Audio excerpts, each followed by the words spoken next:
What up, bros? What up, bros? And welcome to Bro Meets World. When it's Bro Meets World. Your boy Meets World Funcast. I'm Ceej. I am Tony Curtis. How's it going, bro? It's honestly, it's going pretty okay. Things are things. Things are in reality, things. I feel like things could be worse, things could be better. I'm dealing. I'm healing. I'm doing what I can. I feel like that's the best any adult can hope for at this point. Any Pretty millennial adult can hope for, yeah. I'll say this because it was not my homework, but I watched the Super Mario Brothers movie. Yeah. And in it, like, no real spoilers, but in it, there's a character called Lumily, who's it's like the blue star at the end of Mario's Galaxy. And anyway, the whole point of that character is just like a very sweet looking character, but it says all these really like almost nihilistic things. Love it. Like the only hope left is the sweet the sweet hope of death. Like I don't know. You know what? I relate. I the like sweet release of death. Yeah. It's all everyone in the movie keeps looking at it like, what is this dude's problem? But it's just so happily nihilistic. And to that point, really quickly, and I want to say, keep this in. The other day, my partner and I were watching CNN, and they were like, new roaming black hole throughout the galaxy. And I literally looked at him and I was like, you know what? Either commit to the apocalypse or tired of this blue ball in me with the end of the world. Like, just bring it on already, or don't say anything else to me. I love the idea that as millennials, that life has just jerked us around so much that, like, if an alien's like force ship showed up Independence Day style, and they're like, "Hey guys, we're done for," it's almost just like this. Finally, someone just like putting the brakes on all of this nonsense. It was funny too, because when you were talking about that star and the sweet release of death, I couldn't help but think of, to bring it back to Boy Meets World, Danielle Fishel on the podcast talking about how nice it would just be to get some deep rest, like of death. Just being like, it just seems like I could just sleep. Exactly. It just sounds wonderful. Exactly. As someone who hasn't gotten any sleep this week, oh my god, I agree. Yeah, I just did this. What a great nap. So maybe no one dies. Everyone just gets so tired. They're just like, I'm done. There are plenty of times where I tell people all the time, and this is all kind of like echoing what we're about to talk about. I'll say for me, in a very like what my grandmother had been sick for years. And then one day she called me and she was like, yeah, I don't want to do it anymore. I'm done. I did it. And it was like, nothing about it was like morose. It was very much like I'm tired and I feel like I'm good. And I was like, okay, if that's it. 2 weeks later she was gone, and it was just very much just like, I feel in a lot of ways that's just what life is. At a certain point, you're like, you know what? I think I'm good. Like, you know what? And again, this does have a lot to do with the episode we're about to watch, but there is so many stories about things like that where someone's just kind of mentally decides that they don't want to fight anymore and they end up dying shortly after. Yeah. And it just makes me wonder how much like the internal mental fight plays a part in like wanting to be alive, how much that plays a part in actually being alive. Well, I think about like Betty White, for example, how like technically she had already lived 100 years. Like everyone's like, oh, she died like right before her 100th birthday. It's like, no, actually, if you look at like, if you include like, what is it called? Leap years and all this other stuff, she had already made it to 100 years. And I feel like she was just, I did it for me. I'm good. So also, just like, can you imagine just like, I get so bored of routines, but just like 100 years of just like January, February, March, April. I get it. It's the same thing. 100 times. they've been coming out with all those AI progressions of, I don't know if you've seen like the history of like, I don't know, a car or the history of fashion. It's just like Oh, yeah. AI will show you throughout, and it's like one fell clip and it just kind of all blends together. And I was like, I feel like that's what like aging is. I feel like that's what immortality would be like. Like you would just look at someone and they're just like morphing in front of your eyes. Because that's what time is. It's Yeah. just like it just condenses everything. I don't know. Look at the conversations we're starting this episode with, bruh. And you know what? It's relevant. It's relevant. That's the real part. It's relevant. And I also wanted to say that I started this off like very fun loving and happy because I am so angry at this episode. I'm furious. I I can't wait to talk yes. about this Yes. episode. I am Yes. oh This episode, bro. Like I was watching, I was telling you before we recorded, but I just wanted to throw this in here because like usually like I start the episode, I like to watch the episode right before we record, so it's fresh. Yeah. But I told Ceej, I was like, hey, I'm gonna need a few more minutes. I kept pausing to take notes. I could not stop myself. I have so many notes, and I know we're not gonna get to everything, but I just could not engage with this episode the way it wanted me to engage with it.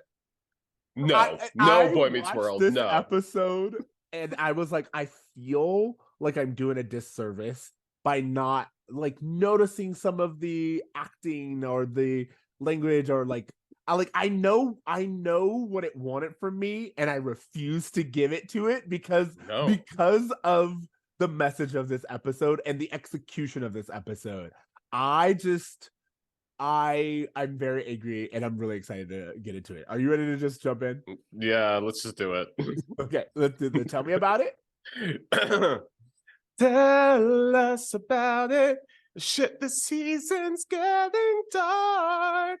While a newborn struggles with life post-birth, Cory challenges Topanga self-worth. The accuracy.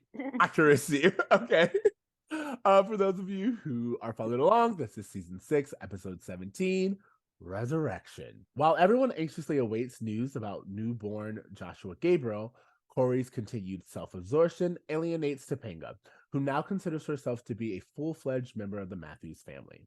Cory tries to reconnect with the old weird Topanga. This comes to life with the lipstick scene from season 1, episode 4, Cory's alternative friends. Even Eric's little friend Tommy views Joshua as his new brother. It's only when Shawn returns and is accepted by the elder Matthews as family does Cory realize where his true values lies. Okay, so for those of you who don't know, I usually collect these summaries of the episode from Wikipedia. It's just been like a great continued source.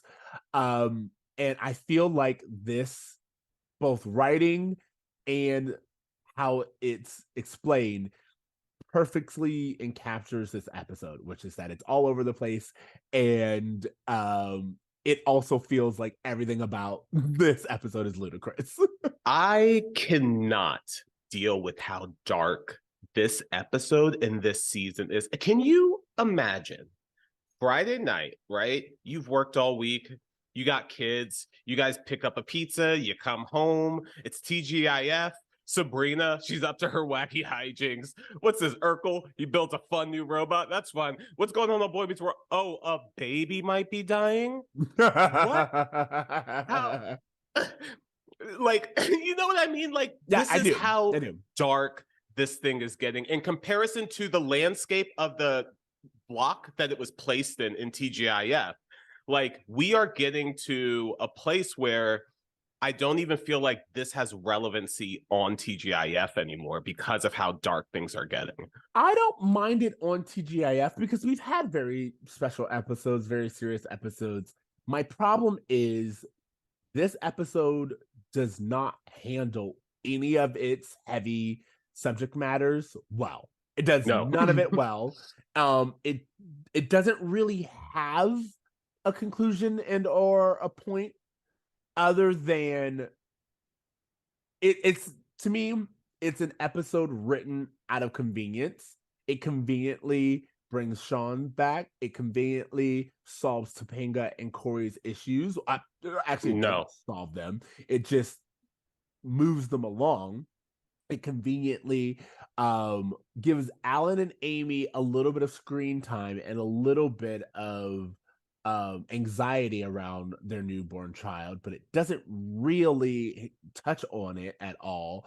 And they completely leave Eric out to dry and just be like, yeah, he's disassociating, but it be like that sometimes. So I can't. This is the same problem I had last week. I can't even focus on the story they're trying to tell because Cory as a character is so distracting. In the same way that like people are like, hey, I can't watch How I Met Your Mother anymore because Barney as a character is just too distracting to like get into the story. That's where I feel like we're at with Cory, because what this episode wants us to do is to go along this journey of Topanga needs to understand how to meet Cory's needs, where it's like, no, that is not the main issue. Can we just get into like the actual story of it? Yeah, because I have so much. A few things. Starting off strong. We haven't done this in a while, and I apologize to all the actors who we've skipped. Listen to the Pod Meets World. They'll give you your true due. But this is roll call. Just to give some names, we have McNally Sagel as Dr. Taylor, Michael Fairman as Dr. Markman, J.B. Gaynor as Tommy, making his return, Donna Ponteroto as one of the nurses, Susan Creeman as Karen, and Clarence Barnes as Paul. Just want to give those guys their shout out specifically because right off the bat, I had a problem with Dr. Taylor being replaced with Dr. Markman. One, it just felt like, oh, things are getting serious. Let's get the woman doctor out of here and bring in a male doctor so it's serious. That's how it felt. Did it feel that way to you? Again, I couldn't. I had a hard time concentrating on things like that because I was like, oh, we're starting with Alan asking a doctor if a baby's gonna die. That's how we're starting this episode. So I just, again, I think I was paying attention to the wrong thing, but I do like that you caught that because in retrospect, I'm like, yeah, I get that. And Amy's face is just like, wait, what do you mean you're not going to be our doctor anymore? Like it's almost as if like Amy's like, so you're abandoning us? And the woman doctor's like, what can I do? There's a man doctor here now. Like, well, that is how hospitals work, Ceej. I don't know. Also, so I thought about that. Like, I thought about people writing in and being like, oh, well, that's how hospital works. It wouldn't be their specialty. I was like, 5 seconds ago, we saw a 4-month-old baby just be taken out immediately out of Amy and she's walking around. So why do we have to be medically accurate when it comes to which doctor can handle this? I was not speaking on what kind of doctor. I was just saying the way hospitals work. If a male doctor walks in, he automatically is the authority. So, that's what television has taught me. I don't know. Maybe too many years of Grey's Anatomy. I wanted Addison there, and I'm like it felt like a moment. You're right. We need more Grey's Anatomy. I need a ghost doctor. Where is the ghost doctor to help solve this problem? You joke, but at least you know what? Honestly, I was thinking about this when you were talking about how dark it was.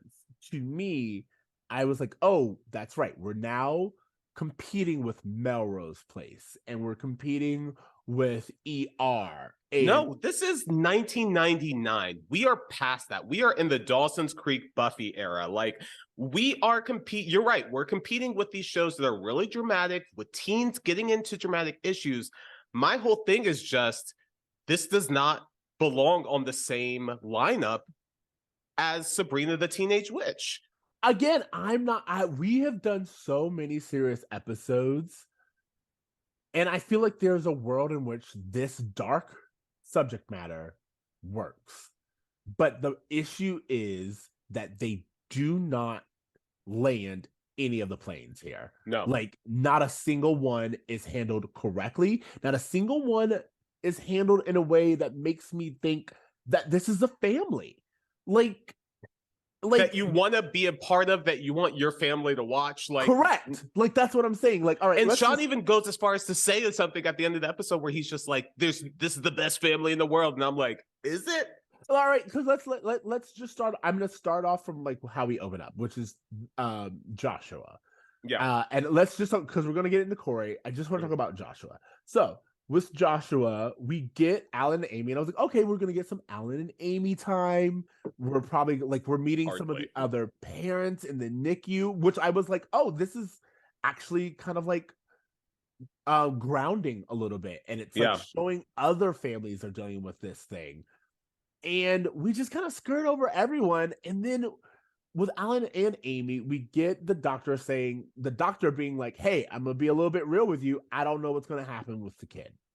And again, I kind of went back to our previous episode, and I was like, I still feel like this episode would work better if it was actually Amy that we were worried about and not this new baby. But I will say the idea that they expanded the Matthews problem from being just the Matthews to like, oh, there's like an entire NICU that several families are in, and this is something that several people have to deal with.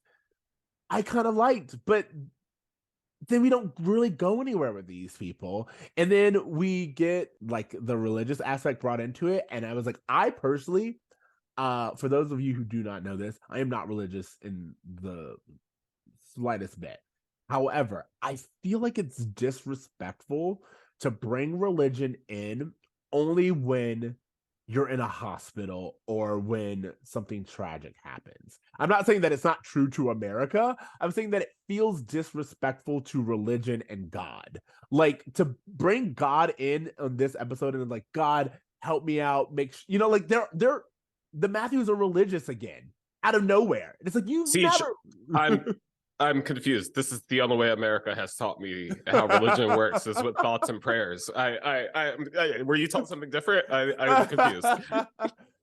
Those who practice religion usually on a regular basis. And the idea that the Matthews are only religious when they go to the hospital is like, or when they gaslight a group of orphans. Oh yeah. There's that too. It's this crazy, like, why are we bringing God into all of these episodes in weird ways? You know what? I have to say that this episode, because of all the reasons you just said, actually does feel the most organic to bring in a religious component. In the same way that, like, when people are emotionally desperate, they may look for answers that they don't even fully believe in. Like, that makes a lot more sense to me. It does, but I would like that moment. I would the guy who's praying over his baby, and Alan's like, hey, say a prayer for us. I would have liked that guy to have been talking to Amy, and for Amy to be like, Gabriel is a biblical name and it means the one who God protects, and we have like this whole thing where it makes sense. It makes narrative sense for them to now bring religion into it, because you have someone right over there with a religious book like that. Like, give me narrative sense, or give me an arc. Give me Alan kind of like, I'm not going to participate in this religion. My baby is dying. How dare God do this to me, kind of thing. And then have an arc where he comes to terms with it. Give me Mel Gibson and Signs. Show me that arc, you know? Yeah, that's what I'm saying. Like, have it to where if you're going to bring religion into a show that's not religious, then give me a reason for there to be some kind of religious call out. But it just feels shoehorned in. It feels very convenient, and I was just angry at it as someone who's not religious. I was like, I just feel like you're disrespecting religion, and I also feel like there's a story here that you're not telling. So that's how I felt about it. It's so interesting. Yeah, again, just because of the way religion has always just kind of seeped into media and just throughout my experience as an American, this idea of like religion only coming up when it's convenient is not like a foreign idea for me. So I don't know. This just seemed like more the same. I can't. I mean, you're not wrong there. I wanted more narrative structure, I guess, is what I'm saying. And then also, okay, so I was talking about Joshua. We never see Morgan. Like they at one point in time later on, they go family only. I'm like, Morgan's sitting right there. Hasn't been to see the baby once. If we're going to be honest, Eric doesn't have any one-on-one time with the baby. Like, Cory, Topanga, and Shawn each have more time with Joshua, screen time than Joshua, than any other people who have been at the hospital waiting. Like, why can't we see Morgan and Feeney leaving the NICU saying, hey, we just left?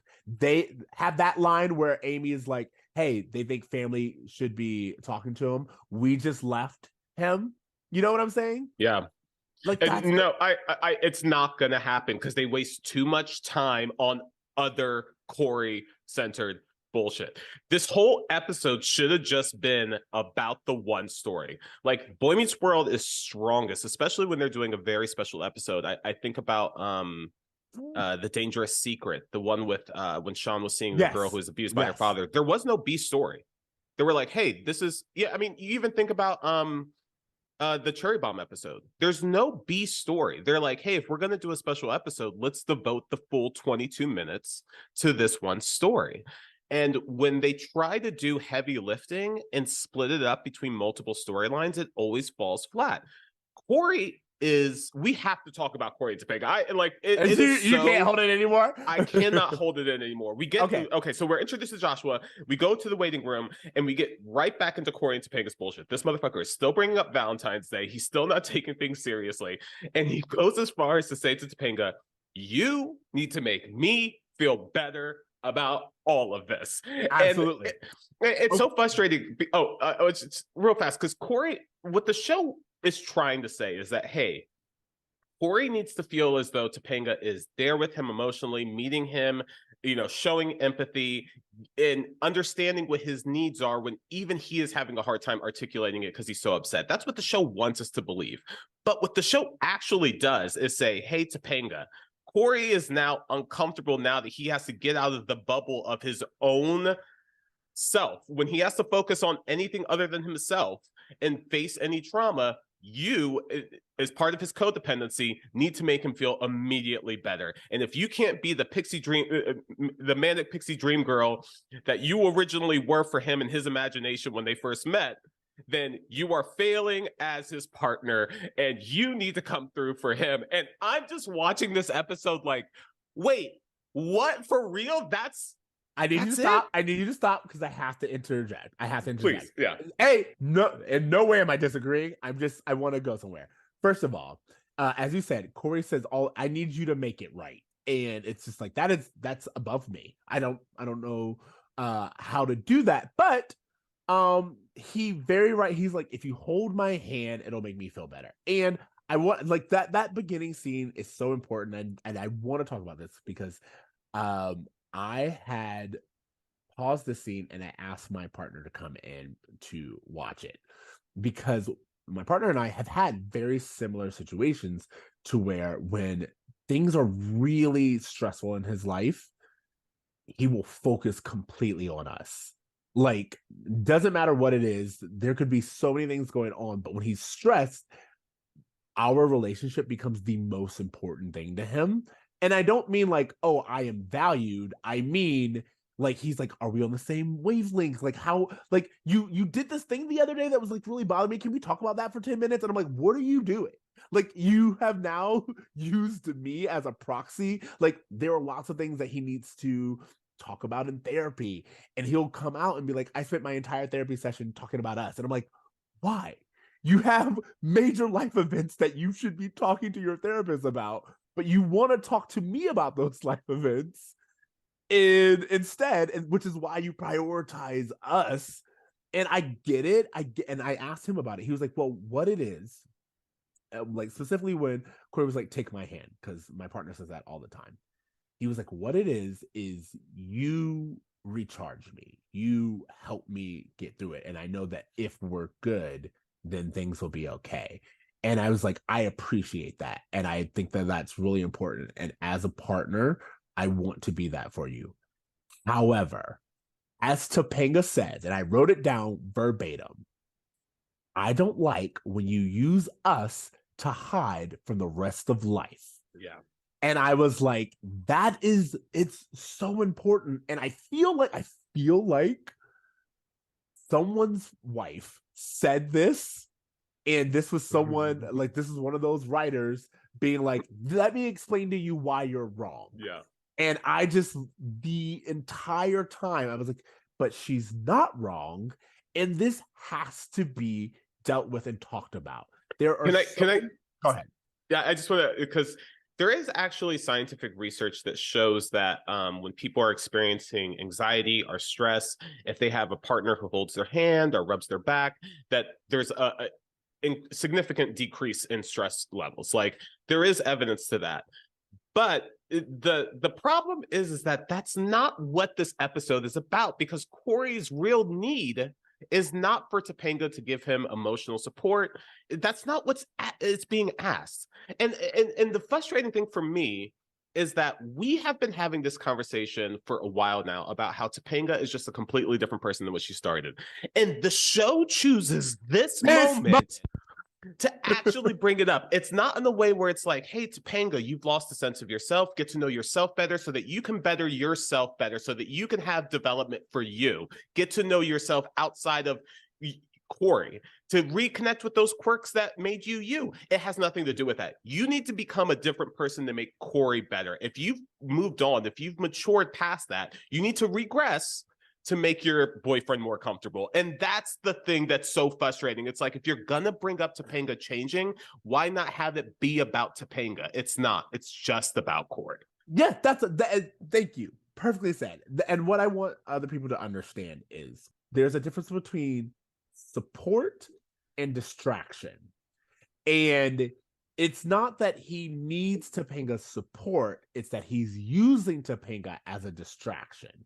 He's using Topanga as a supplement from actually dealing with his own emotions, his own anxiety, and his obsessiveness about their relationship and where they're at. Again, for me, it's this idea, and a little bit, I'm totally reading into it. That's what we do here. Yes, it's deeper than it's actually supposed to be on page. But in reality, Cory's obsession with making them go back to who they were is guilt. It's guilt over last year. This time last year, I cheated on you. And in order to make that go away, I need you to go along with me of just moving past it. We're gonna pretend like that didn't happen. Let's just go back to who we were. You know what? That's funny. I felt that last episode, but I didn't feel that so much this episode. I felt like what they were trying to do was preach this idea that Cory is trying to go back to a time where things were simpler, when they were younger. Again, this wasn't communicated well, but this is what they were trying to say. I agree with you, but what I'm saying is, before he made adult decisions, to cheat, to get engaged when he shouldn't have, like all of these things that we've seen happen, Cory wants to be like, no, let's go back to the old us, the untainted us. And it's like, who tainted us? Yeah. Like that's what I'm trying to say. And when he was like, I don't like that you're not Topanga, and she goes, what? I was like, no, that's okay. So right. Can we talk about that? Because the thing that really carried over for me from last episode was, to me, it wasn't so much this guilt about last year, because I felt that a lot about in the last episode, but in this episode, it was more so that, okay, so last episode, we see Cory being manipulative. We see him being narcissistic. We see him just putting himself above everyone else. And then we cut to this episode where he's like, you need to make me feel better. And if you can't do that, then you're not Topanga anymore. And I'm just like, oh, okay. So we've reached the point where this guy has been allowed to act in this way for so long that in this moment of crisis, he can now manipulate Topanga at such a level where he knows that no one is going to call him out because the life of a baby hangs in the balance. So the entire time where Topanga is, again, being manipulated to meet the needs of this guy, she can't even articulate, like when she goes to try to talk to Angela about it, she's like, she can't even say what's happening. I know. I'm not going to talk about the Angela conversation. I'm just saying that, like, she can't even articulate what Cory is doing, because there didn't seem to be a language for gaslighting, manipulating, and anything like that, to understand that, like, no, it's not that he needs he has needs that aren't being met by me. It's that he is using me and he is asking me to be something for him that is not natural to me simply to make himself more comfortable. And that is actually the root problem. And it's gotten to this point now where he's like, you're not yourself anymore if you can't make me feel better. And like, that is the red flag. That's the thing that needs to be discussed and doesn't get any actual attention. Okay, so I like you said this last episode, but this episode you're like these are kind of like two parts, and I'm not gonna apologize. I could not separate his behavior from last episode into this episode because to be fair, they bleed into each other. Just like he's still talking about what had happened. It's just like, no, that Cory still exists in this episode. And in this episode, it is very much like a life is getting hard. Again, some of it in my control, some of it not. And I'm going to use you as a distraction, but also I'm not going to use us as a distraction and try to work on myself and how I contributed to where we're at as a couple. Instead, I'm going to tell you to fix it and make it better. And all the work needs to come from your end, is what he says.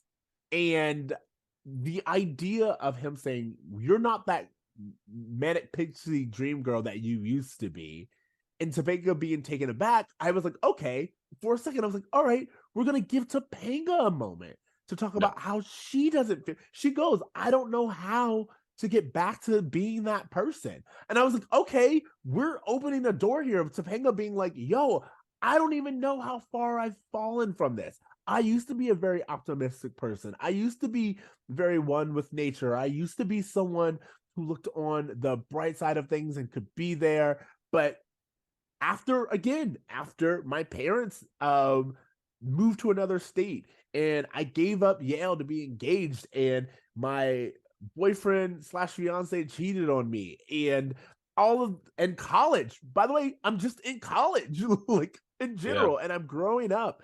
I don't know who I am anymore, and I need help getting back to that place or finding some new balance of who Topanga used to be and who Topanga is now.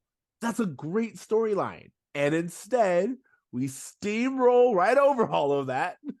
Well, the big problem with it is that it's lazy writing, because what it does is like when Topanga was talking about like season 1 Topanga and giving that poem, it felt as far removed as the actress Danielle Fishel reflecting on filming the episode. Like, that's how far removed adult Topanga is from young Topanga. And that has everything to do with how she was written. And to put that on Topanga, like losing her sense of self versus the fact that the show purposefully stripped her of everything quirky about her to make her a better dream girl for Cory. It just, to me, like, I just have, like, I'm like, fuck this episode for treating Topanga this way. Angela, the scene with Angela, she goes, you're handling it very maturely. And that's not a compliment. And I was like, okay, so now we have Topanga's best friend saying, hey, you need to be his piece. You need to be there for him. Cory needs you right now. And it's just like, or hear me out. Topanga's family, who, by the way, as we've seen last episode and this episode, Topanga's really latching on to the Matthews as her own family. Yeah. And as far as she's concerned, her own family is in peril and someone is in the hospital. And by the way, she just also went to the hospital for Chet. So she also could just be like, yo, there's a lot of health issues and death and mortality happening right now. And it's bumming me out. Again, you know, like it's a lot of stress. And instead of her friend being like, hey, how are you? They're like, you're handling it a little too maturely right now. Your fiance needs you to be the quirky girl you used to be.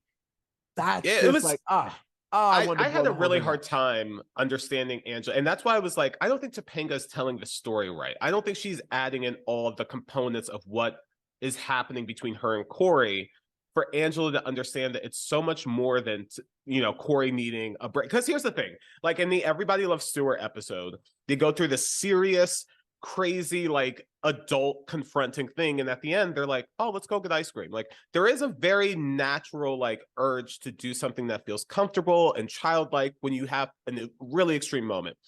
And I think it makes sense for Angela to equate like, oh, he has a little brother that might die. Like it makes sense that he just needs to like ease things up and ease the tension a little bit.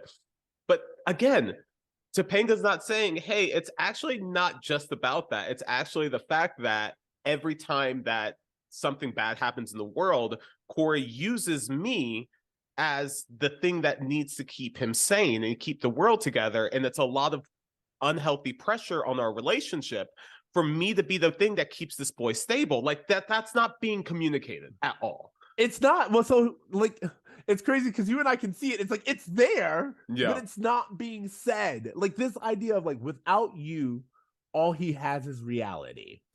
And that's saying like without you, Topanga, all Cory has is the real world, and that's scary and it's heavy. But again, that puts everything on Topanga. And it's like that's not like like the thing that should be communicated, explored, talked about, whatever, is this idea of, as you said, Topanga being like, what if I don't want to be that person? Yeah. What if I'm going through my own stresses? What if I need to take time for me? Like, we can go through this together, but I can't be the only one carrying this load. It's not fair to me as a person. And I think that's what it's you and the I codependency that's making her feel uncomfortable. It's Cory's codependency that's reaching feverish points. And again, because no one has called him out on this issue and all of these smaller events leading up to it, now that Joshua's life hangs in the balance, there's too many things at stake to call him out now. So we're just going to make him comfortable until we get through the situation, and then things will go back to normal, which is more of this. As you said, it's so funny because what you're saying is it's not this incident, it's the pattern. Yes. And Topanga's noticing a pattern. And like what's funny is Danielle plays it very much like this is a bigger problem. Yeah. Like she like the realization in her eyes when he says these things to her, she's like, oh, we have really big issues if this is how you feel about life and about me. Yeah. But the story is like we just got to keep it moving. I want to talk about when Cory goes to Feeny. First of all, when he goes to Feeny and he says, "Do I not appreciate Topanga enough?" And Feeny says, "Here we go into Cory land again." And I was like, again, to me, the writers, the characters, everyone is just over Cory at this point. Yeah. They're like, we got to do this again. Like there is a child, your parents have so much going on and you're making this all about you again. Okay.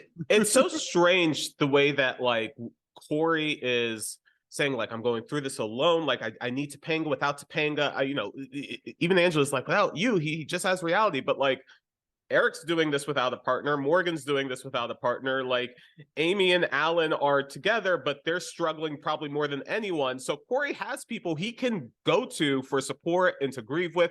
Eric seems like a great person to hang out with right now. He is joking around with Tommy. Why isn't Cory getting into that dynamic and that energy? Like Eric seems like the person who could come in and help Cory feel better, but we don't even go there. I want to come back to that because okay. Yes. No. Here's the thing. I agree with you. I want to come back to that. But I really, my notes. I just have it in my notes. It says, "Oh yeah. Cory, did I not raise her and bring her into my home?" And Feeny says, "Who talks like that?" People who are trying to take ownership of another person speak like that. Like he is speaking in a way that is creepy when you contextualize it with the rest of his behavior. For him to say that, like, I brought her into this world, essentially. Did I not raise her? Groom her. I not raise her, groom her, and bring her into my home? I swear, like, honestly, like, it's great that Topanga didn't hear this. Because if I heard something like that, or someone say something like that, who I'm supposed to be in a relationship with, who loves me, I would immediately pack my bags and get out of that house. It's just obviously like it's supposed to be a joke, but it's such a weird joke because clearly he's talking about it like a parent would It's talk not about their supposed to be a child. joke. Yeah, It's not. yeah. He says Okay. he says it sincerely.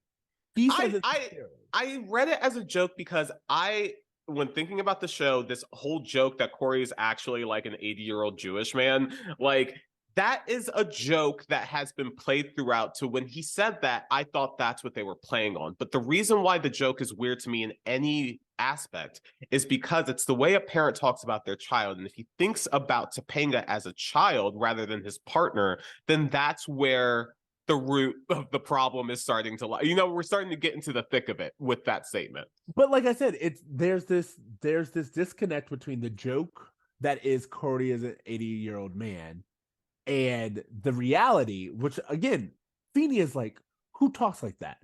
Yeah. Who are you speaking about? You're a 19-year-old college student. Who did you raise and what house do you have to bring them into? Like, let's just talk about 19 those years things. old. And then he says, why does she have to grow now at a time like this? And I want to remind everyone, yes, this particular episode, we're talking about Josh and the baby and what's going on. But this is a two-parter. Cory felt this way before the baby came, which Yes, is why we had all these hijinks.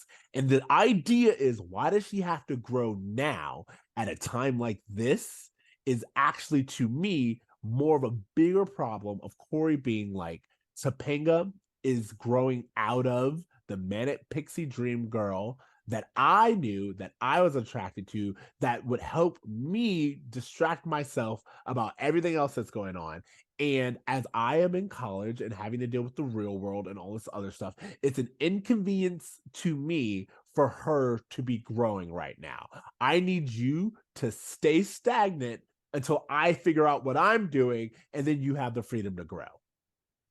What I think is actually really funny about that is that I actually don't think that Topanga's growing right now. I think she's been growing, but this is the first time that Cory has ever paid enough attention to Topanga to realize, like, hey, I'm checking in, and it's almost like that thing where you have like a relative that's like, isn't little Danny like 5 years old? And they're like, no, he's 12 now. And you're like, 12? Wow. Like, that is the way Cory treats Topanga. It's like, hey, I've been in my own world, and then I came back, you were suddenly different. And that's an inconvenience to me. Go back to where you were. It's not taking into account the years of what you said, her experiences, moving away from her parents, college, the whole thing. Like it doesn't take into account her growth because the show hasn't really paid any attention to it either. So we as the audience are just like, oh yeah, the Topanga from season 1. No, she's not that anymore. Exactly. Okay. So all of this comes to a head and honestly, if we're being honest, most of like the Topanga and Cory story come to a head again when they talked about Topanga growing and Topanga being like, I don't know how to be that person anymore. All this other stuff to me is a great chance to explore Topanga being like, who am I? What type of person will I become, considering all the life choices that I've made so far? And when she says, hey, Cory, I understand what you need and what you want, but this is serious stuff. No one can just come in and make it all better. And then they open the elevator doors and there's Shawn. I literally gasped and I covered my mouth. Not because Shawn came back, but because the message of that moment. Yes. Message of that moment enables his behavior to continue. Like any point Topanga had, any direction that we were gonna go to, like mutually growing together as a couple, wiped out the door. There's nobody who can just come in and make it all better. Enter Shawn. This is a sitcom, so that kind of ding is completely set up to be like, but there is. Shawn comes in immediately. Cory's like, hey, can you give me what I need? And Shawn's like, sure, no problem. Everything's gonna be okay. That's what you needed to hear, right? Everything's gonna be okay. I'll be that person for you. And you see again, Danielle's in the background. Topanga's face, yeah. It's just like, wow, really? I guess my Because concerns yeah, have no real place in this world. the thing that's so fucked up is because it Topanga is now left to be the only person to sit with this discomfort because everyone's like, "Oh, Sean's back. We're happy. The baby's whatever." Like everyone's happy, right? And now Topanga has to live with the fact that she knows that in a time of crisis, Cory will pull this shit, and everyone around him will enable that behavior. Absolutely. Again, that look on her face of being like, "Oh, so I guess my point just is disregarded." Because again, in reality, there is no one who can make this all go away. No, There's someone who and can distract you, but there's not someone who can make this all go away. Cory wants to live in denial. That's where he wants to be, and Topanga won't let him. She's like, "You can't run away from this. You have to deal with it at some point in time." And when Shawn enters the picture, Cory goes, "No, I don't," and then just turns to someone else to do it for him. And if that's not a terrible pattern in a relationship, I don't know what is. And the thing that's also so messed up about this is that Cory ends up getting his needs met. Topanga's needs, which were present last episode especially, and even in this episode of, hey, I'm trying to become family with your family. That's so important to me to be involved and to be connected with these people. And Cory like messes up the baby shower. He messes everything up because he needs Valentine's Day dinner for him and all this stuff. Like these are all needs that Topanga has that aren't being addressed by anybody, especially Cory. And now that Cory feels better, he has no incentive to even try to make Topanga feel better. So it's just, again, let's just hope everything goes back to normal. And well, I'm sure we're going to get there and we're going to talk about it. But the idea that like in this moment, Sean's back, Cory's getting his needs met, Topanga doesn't have her needs met. And instead of advocating for herself in any way, she goes, well, I guess I do need to be what Cory needs. And I'm like, what happened to Topanga? Real Topanga? Because she would not have done that. I don't know. What just happened to Topanga? She got gaslit. Again, she said something in this world, in this universe. She said, there's no one who can just come and make this all better. And the universe answered by bringing Shawn back and being like, actually, look at him. Cory's fine. He just needed someone to tell him everything was going to be okay. You chose not to be that person, so he got it elsewhere. And that's your fault, Topanga. You look inward.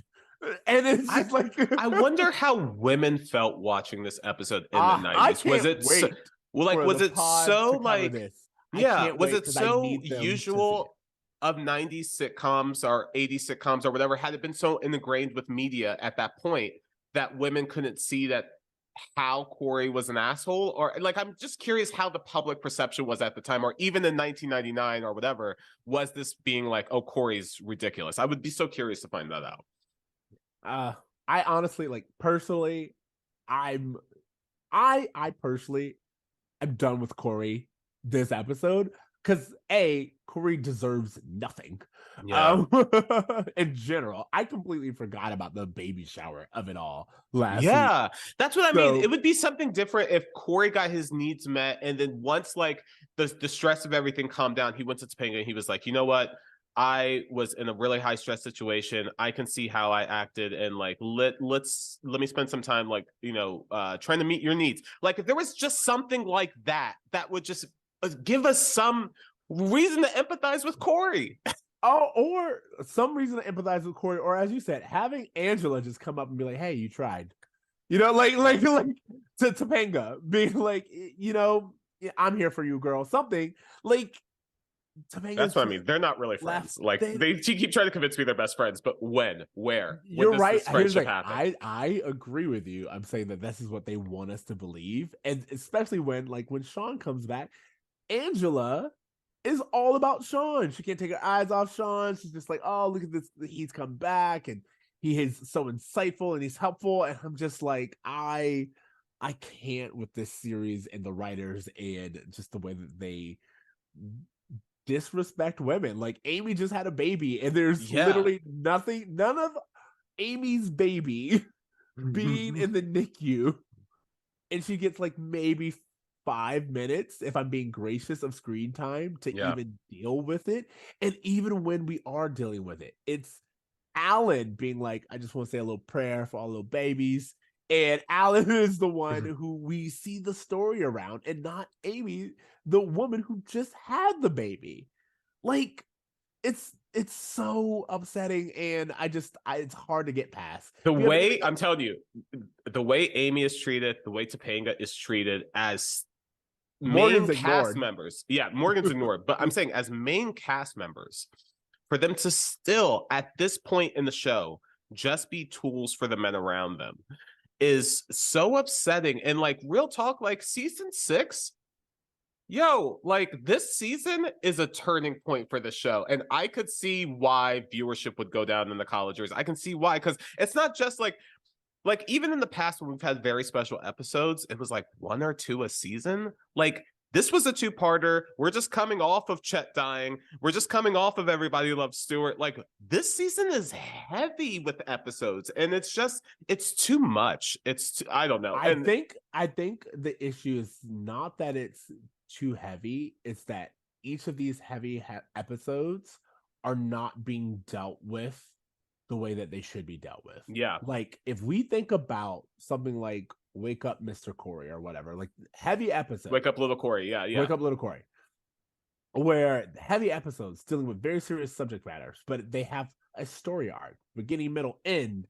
They actually Cory takes accountability at the end of that episode. Cory today would never stand in front of a group and take accountability. That would never happen.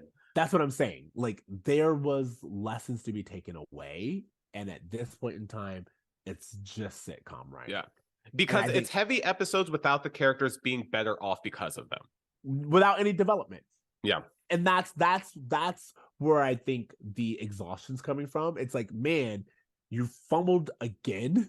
It's like you keep giving us all these really heavy subjects, and then you just want us to move past them without any kind of catharsis or any kind of lessons for us to take away.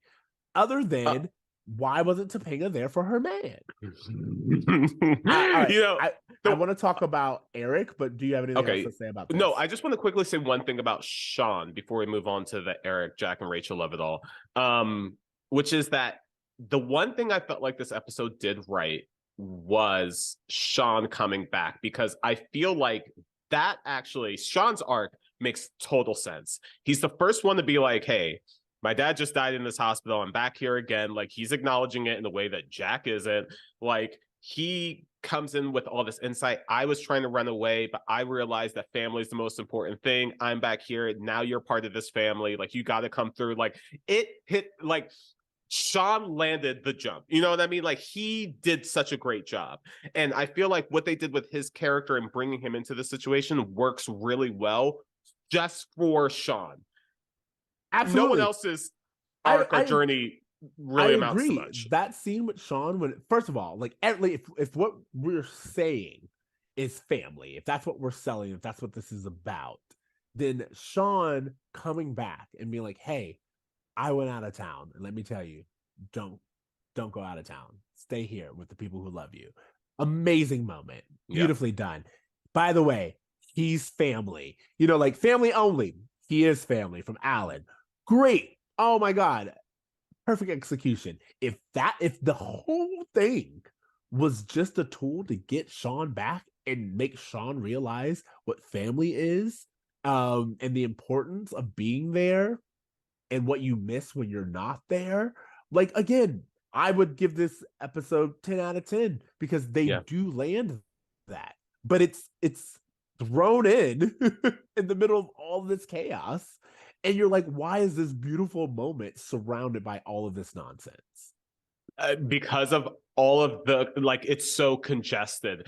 Let's talk about Eric, Rachel, and Jack, because I don't even feel like this storyline has a role in this episode whatsoever. Like it does and overly conflated. It does and it doesn't. It does in the sense of Eric is also very clearly detaching himself. Yeah. Very clearly, like, I don't want to deal with it. I don't want to deal with the idea of my baby brother being sick. I don't want to deal with my mom being in the hospital. I don't want to deal with the fact that the two closest relationships I have outside of my family are connected with each other, and I have this sense of feeling alone. Yeah. Like all of that is there, and they play it as such. And I'm like, okay, we have some really interesting stuff here, but we never address it. It feels like it's never addressed. By the end of the episode, it's all resolved. It's all very much like, we're still cool, right, Jack? Yes, we are. And it's just like, no, these are Eric is hurting. And why Eric is hurting and allowed to be around this child, I don't understand. Yeah. Tommy will always confuse me because he is a foster child who is hanging around a 19-year-old unsupervised, according to them, once a week, but it hasn't been once this week. It's been several times this week. And it's insane to me that Tommy is just allowed to be with this child. Let's be real. Tommy was only in this episode to give that little brother line. Like, that is the only reason he was put into this episode, was because someone thought that would be a cute line. They threw it in. And like, I'm telling you, I was like, this can't be a healthy attachment. Like, it's just, I don't understand. It feels neglectful for whoever's running this running the system to allow this child to get so emotionally attached to Eric and be like, not just Eric, he knows everybody. He's like, bye, Mr. Feeney, bye, Amy, bye. Like, he's saying bye to everybody. He is now feeling like, oh, I'm kind of a part of this family. That's my little brother too, right? And I'm like, Eric, as cute as that is, that's actually not the healthiest thing for this kid to believe. Terrible. And so in the next weeks, when we get to the Tommy adoption episode, it's like, oh, so you're the reason why he feels this way. You're the reason why he feels like you're going to adopt him. Because why wouldn't he, with all this time you spent integrating him into your life? Absolutely. I just kept watching the scenes with Tommy being like, who's letting this happen? Yeah. like why are we allowing this to happen? And no one, not Mr. Feeney, who again should be someone who pulls Eric aside and be like, hey, I've spent years with children, and I'm sure Feeney has come across a foster child or a kid in the system once or twice, and someone should be like, Eric, I understand that this is helping you out, but you're sending mixed messages to this kid. Yep. There should be some story arc of Eric constantly being told, look, I understand what you're getting from this, but one day this kid will be adopted. Then what happens to you and what happens to him? You know, that's what I'm saying. This is a bigger conversation that belongs in a different episode. Like, this doesn't need to be here. The one thing I will say is that what I did like about Eric is Tommy says something like, hey, are you upset because the rat's hanging out with Big Girl? And Eric's like, no, actually, that's the furthest thing from my mind. I'm actually upset because I have family in the hospital. Unlike Jack, who doesn't care about anything that's going on with him and his family. He would much rather just focus on his relationship. So it's just interesting that we're showing that Eric does have like empathy. He does care about other people. He does care about his family in a serious way. But to your point, to involve Tommy in all of this is just, it's not healthy. This whole thing about Eric moving, again, I could have done without all of this storyline and just had more Amy. Like, get rid of all of this storyline and just give me more Amy and Alan and the baby and like what's going on with her. I agree with that. I was only acknowledging that there is something to be said about how each brother is dealing with this kind of traumatic moment, and how both of them just want to be distracted and play games and hear that, you know, everything's going to be all right. Interesting, yeah. I do think there's something to be said there, but I would have liked for, again, if you want to talk about it, let's give Morgan a little scene where Morgan just wants to play with her dolls and she's ignoring or even better, Eric and Cory are trying to regress to their smaller age, and Morgan has to be like, guys, I am a kid and I'm letting you know that this shit is real. Like, let her be the one to snap her brothers back into reality as they pine for their youth. Have the youth answer back in a serious way. Like, she's clearly not having a good time either. To your point, I mean, and again, who knows? I feel like this is just they wanted to use Tommy, so that's why we have Tommy. But Morgan is right there. We already have a little kid who could use some attention from Yeah. Eric. So why do we need this whole other kid? It's insane. It's like, I need to be a big brother to a kid who needs it. You're already a big brother to a kid who clearly needs attention. Like, why are you neglecting Morgan to hang out with Tommy? It's wild, bro. Like, it's just said in the last episode, like, no one's paying attention to her. Like, my mom is forgetting about me. She had this grand declaration to make me a part of her life in a serious way right before this baby got born. We never circle back to it. We never. I want to say, and then they forgot they said that. They're like, yeah, so Morgan's not dealing with it well anyway. And I'm just like,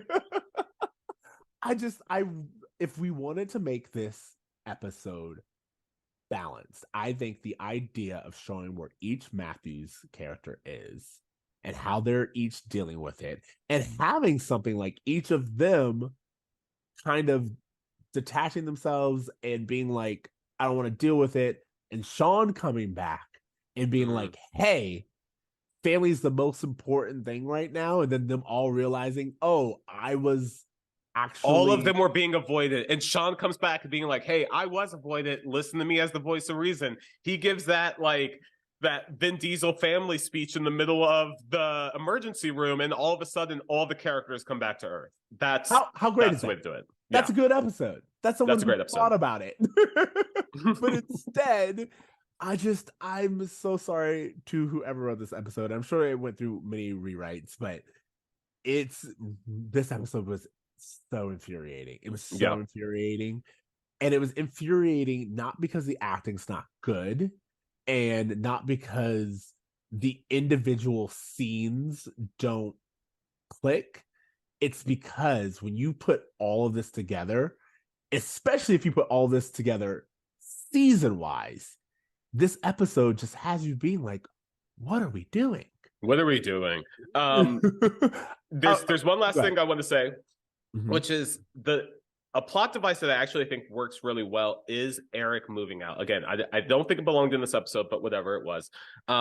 Eric moves out, and then there's just that realization between Jack and Rachel, because they went from like, oh, I think I like each other, to, oh, we're now living together in a relationship. We went from A to G, and just like that, with Eric moving out, and now what happens? Like, that to me is very interesting for a new couple to all of a sudden be like, oh, we're not just roommates, we're living together as a couple now. It's a different scenario. Especially when one of those people, or if not both of those, were using each other as a distraction.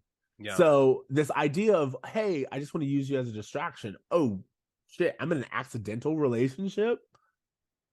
That's not what I wanted. Like that, again, give me that graduate moment of just being like, oh, whoa. Like, I think that's important. I have two more things to say about this episode. Okay. Topanga saying thank you for remembering who I was. No. It's just like, again, I want to burn this place down, because the problem was never that Topanga, like, we didn't get Topanga finding who Topanga originally was. No. We had someone waning nostalgically over a 12-year-old. And even when Topanga, like, earlier in the episode, Topanga was like, I was like in middle school when I said this. I'm not there anymore. Like, what are we doing? The episode ends with Topanga with lipstick on her face, and the story wants us to believe that Cory just like values what's special about Topanga and wanted her to remember what's special about her. No, that's not what happened. Topanga didn't realize anything about herself for herself. She realized what Cory needed of her and forced herself into these shoes that didn't fit, so that she can make him feel more comfortable. Like, that's what we've been doing. And that's why there's no like resolution that feels comforting about this episode. Like, she's not her old self. She's never going to be her old self. I doubt that we ever return to this idea of Topanga being her old self again for the remainder of this series. So it's like, what was the point in even doing this if not to better the character that it's supposed to serve? I don't know. Correct. And then also to that point, I want to say, for those, I feel like a lot of people would be like, oh, but it was callback to season 1, and but I was like, nothing about this made me feel nostalgic. Yeah. It made me feel this felt cheap. It felt unearned. It made me realize how far the show has come from its glory moments. You know what I mean? Like those moments of like the Cory's Alternative Friends, one of the greatest episodes of the series, to bring us back to one of the greater episodes in such a mediocre episode. It's just like, oh, the show has kind of fallen from grace a little bit in season 6. Do you remember who you are? Boy Meets World. Like yeah, that, like do you? Like that's what I'm saying. It's just like this whole episode was like, oh, I'm mad that you're not who you used to be. Like, I feel like we're all mad that this show isn't what it used to be. You know what? Just one more thing. Like the last note I have about this episode is that the show is so dark that it goes as far as to fake us out that Joshua actually died. Dude, I was like, Jesus Christ! Like, are you kidding me? Boy Meets World, like, why? What was the point of this fake out? What was the point of this fake out? It's fucked up. It's so wrong for you. It's Friday night. You just saw a cat talking in the episode before, and now we're getting a fake baby dying. Like, what are we doing? What was the point of that?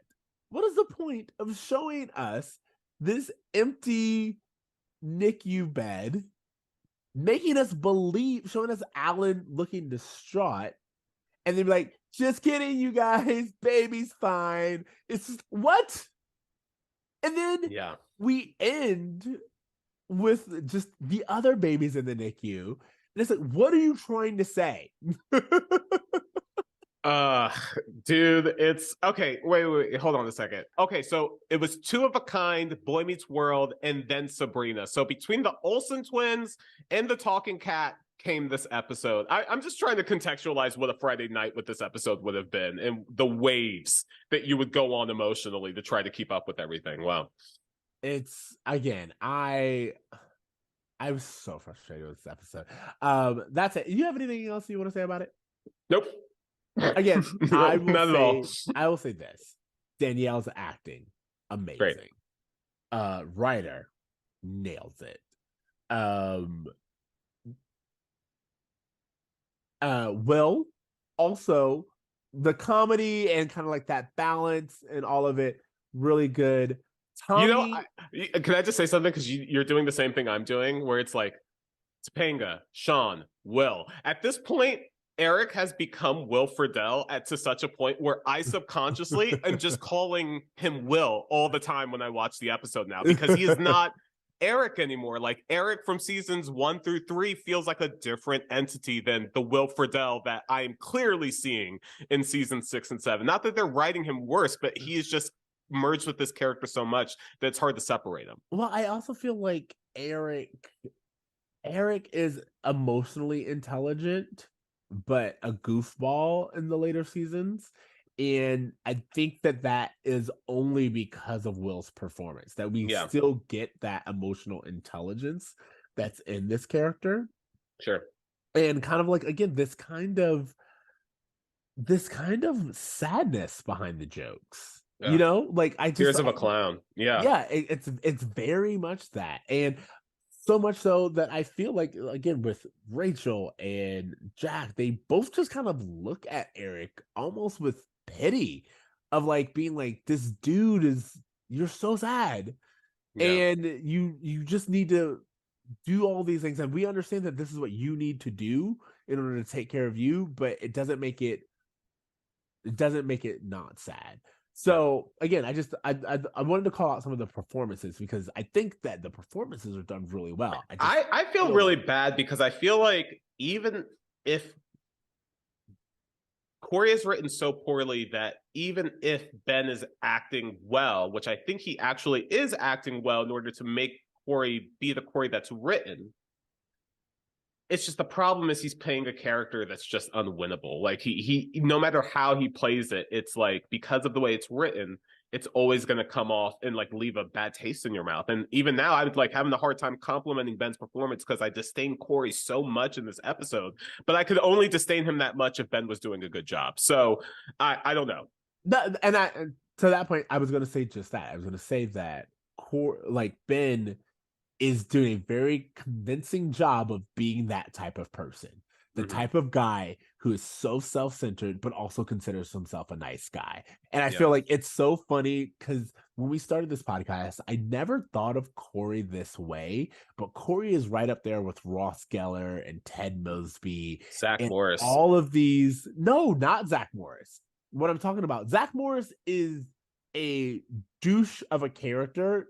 Zach Morris you're saying that like nice guy who's nice actually guy scary, who's actually way worse than anyone else who we would come into contact with. Can I ask you something about this? Because you're right that this is something that's on multiple television shows, and I wonder, is this a thing where we are seeing the reflection of the male psyche? You know what I mean? It's happening so much, and I have to even say that ingesting this media throughout my life has, in so many ways, now that I'm in therapy, realizing like, oh, I ingested toxicity in a way that I thought was lemonade. Like, I didn't realize it was bad, and I thought of it because of the way media fed it to me that this behavior was normal, only to since realize that like, no. And when I go back and I watch shows like this, I'm reminded of how often it was presented as normal, how often these men were presented as the heroes of their story. And if you're a child ingesting that kind of content, it can be very confusing.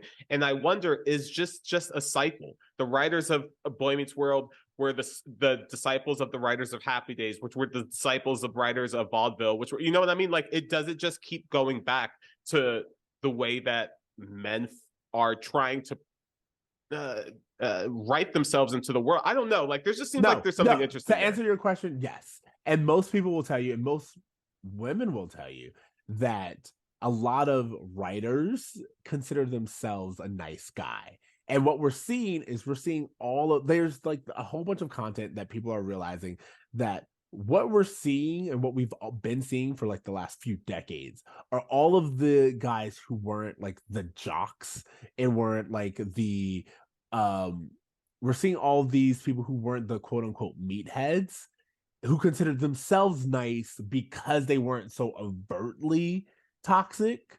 Write their stories, but when we go back and we look, we're like, oh, you're toxic in a completely different way. Yes, you never hit anybody, but you manipulated them, you gaslit them, you pressured them, you said things, you had just as much misogyny. Like, all of those things are true, but you just did it in a different package. And so therefore you thought, oh, I'm actually way better than this guy. Sure. And they get mad when they say, oh, girls don't like nice guys. What they mean is girls don't like the subtle misogynist. They prefer the outright open misogynist. Sure. And that's because that's a little bit more authentic.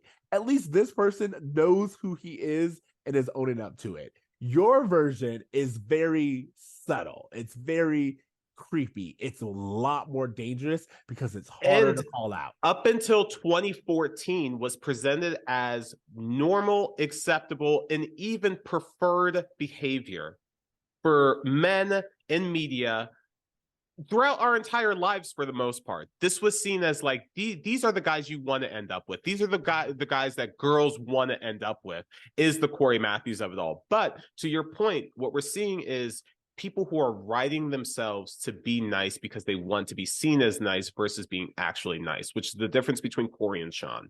Correct. Which is the difference between someone who wants to appear nice and someone who's actually nice. Absolutely. Yeah. Okay. Bruh moment. What was, like, I know there's a lot, but what was your bruh moment? You're not Topanga anymore. That was a really top contender for me. It really was. Because I knew you would probably choose that, I did not raise her and bring her into my home. Yeah. I literally, but also I would like to nominate the moment where Shawn just shows up after Topanga says there's no one who's just going to come in and make this all better. For the show to be like, enter Shawn. It's just like she didn't have a real concern. Women be crazy. Like I would also even throw into the running in a completely different light, not to like the bruh of the behaviors of this episode, but just the bruh of the show itself. The idea of, again, within the first 3 minutes of this episode starting, is our baby going to die? Is how we're starting the tone of this episode, where I was just like, even as I was watching, I was like, bruh, like, are we starting that way? Like, the show, is this a jump the shark episode? Is it? that's a good question. We had 4 bro moments. We need to come up, because I feel like we are getting into a portion of the series where we need to have like hey, this was a jump the shark episode, because I feel like there's going to be a bunch, and I feel like I'm going to nominate this one. I'm going to nominate. You know what? We're nominating. This is a jumping the shark episode. Okay, Feeny taught me what. If you can gather any lesson from this, or what is it supposed to be? If a woman loves you, she will change for you. And if she doesn't change, that she is a bad woman. If she can't change to be who you need her to be at a moment's notice, regardless of what's going on in her life, it's not the one. You're right that's the lesson of this episode. I'm gonna choose to go with Shawn's family is worth being around, and yeah, I guess like that's what I'm gonna choose. That was 2% of the episode. The remainder of the episode was about my thing. I am choosing, and it's only because I had to dig for it. What grade are you giving this? I'm gonna give this episode a D. Okay, I get that. I get it. If I'm going to be honest, and this is me being very gracious, the story and everything else deserves a D for sure. I feel like the performances, I just honestly, I was looking, and I feel like specifically Danielle and Ryder do such a good job with what they do. Ryder does a really good monologue, and he lands it, and I think it's great.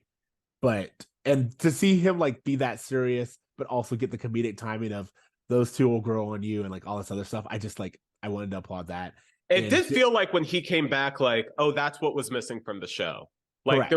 there was like something was off, and then when he came back, it felt like, oh, okay, things are in harmony again. Yeah, correct. But then also Danielle's, I feel upset because I feel like Danielle's acting is of a whole other episode unto itself, and what she is like, you and I both looked that moment where Shawn comes and hugs Topanga, and Topanga's just like hugs Cory, and Topanga's just like, oh, I guess none of my concerns matter. like that little acting choice that she made, I'm giving it a C-. It was a long way of saying C-. I mean, I love the acting. I just wish I got to see acting from characters who were actually involved with the conflict, the central conflict of the episode. You're not wrong. You're not wrong. Homework. What homework?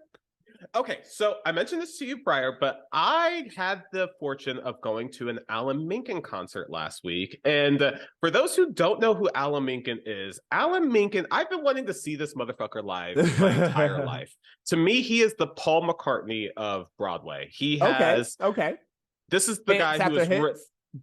Hits after hits. This Alan Menken, along with writer Howard Ashman, were responsible for the music of Little Mermaid, Beauty and the Beast, Aladdin.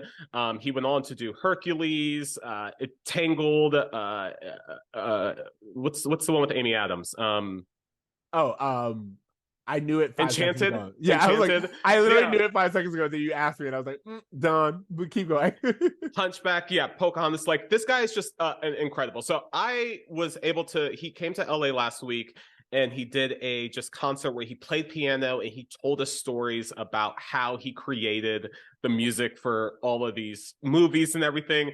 And it was just like, I just had that moment of just feeling like a little kid when he starts playing the chords for like Little Shop of Horrors or Little Mermaid or something like that. Like, I just lit up. I was grinning from ear to ear. I'm such a Broadway nerd, and like to see him was like a bucket list item thing. And it just made me really excited for the fact that like this new Little Mermaid's coming out. And I know he's been working with Lin-Manuel Miranda. So I'm very excited to hear the music that they've been doing. I also got to hear a song from the new Hercules Broadway show that they're doing. Like it's just very cool. And this guy is on tour currently.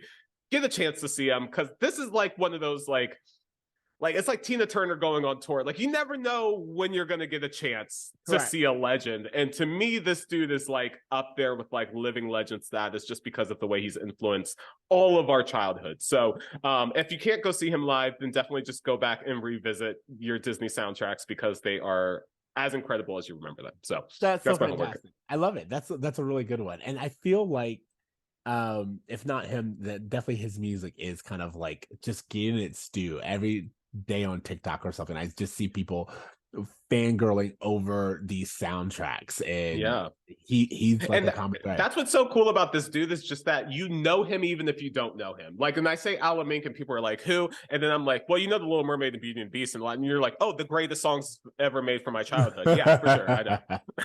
I love it. Speaking of music, my homework is very similar in the sense of it's music, it's performers, it's coming together, it's looking back, but it's also completely in the opposite direction of class. It is trash TV, and I'm talking SWV and Escape. Have you seen this reality show? I have not seen this reality show. You would love this reality show. First of all, for those of you who don't know, SWV and Escape are two really big girl bands from the 90s. And the whole show's premise is these two bands wanting to come together and do a tour. They did a versus during the pandemic. Yeah. And so they wanted to come together, put on a show.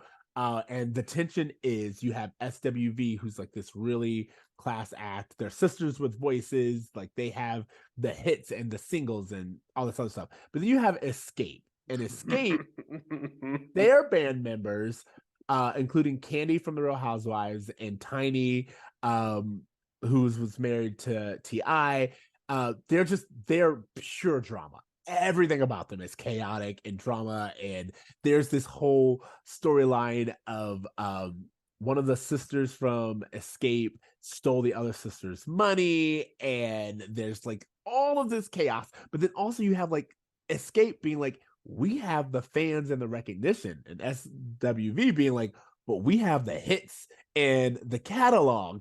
And it's so trash, but it's also so much fun. And so it's basically like if someone were doing like a reality show of like a new edition tour, but with women, it would be this. Perfect. You nail head hit. It's honestly, it's so much fun. It's so much drama, and I just feel like the show itself really it was a surprise hit in the sense of, you would think like, oh, two groups coming together, how much drama could there actually be? And it's just way more than I think anyone. Where is this airing? Where can I find this? I believe it's on Peacock. Which it's surprising me. I love Peacock. I love Peacock as a streamer. Like Peacock, it's doing great. Like, it's doing. I feel like it's one of those ones that like it found what it wanted to be and the niche it wanted to hit, and it's like, this is what we do. And like, and I'm like, you know what? I ain't mad at it. I like it. So yeah. Well, I'm gonna turn on Peacock. I'm gonna kick off my shoes and relax my feet and watch the show rain down. I think you're gonna enjoy it. I think you're gonna have a really good time. So that's my for you guys. A little bit more music, so you guys have a very musical weekend. Thank you for listening to Boy Meets World. Remember, you can find us on all the places that you find your podcasts. You're listening to us, so thank you and continue to do so. Continue to leave us 5-star ratings. We appreciate you guys. Continue to reach and don't forget that you guys can leave voicemails on our website. You can also support us. We have monthly supporters now, so you can go and you can support us so that we can continue to provide you guys with the content on Boy Meets World that we know that you guys are looking for. So please go to our website and become one of our monthly subscribers, and we will give you a shout out on our podcast. Boom! Thank you guys so much, and remember to dream. Well, they should also remember to try if they're going to remember the dream. And you know what? If you're dreaming and you're trying, then you should do good. Do some damn good, y'all. Later, bros. Later, bro. I would not condemn you for turning the episode off early if you did. Later, man. When the spawn meets world.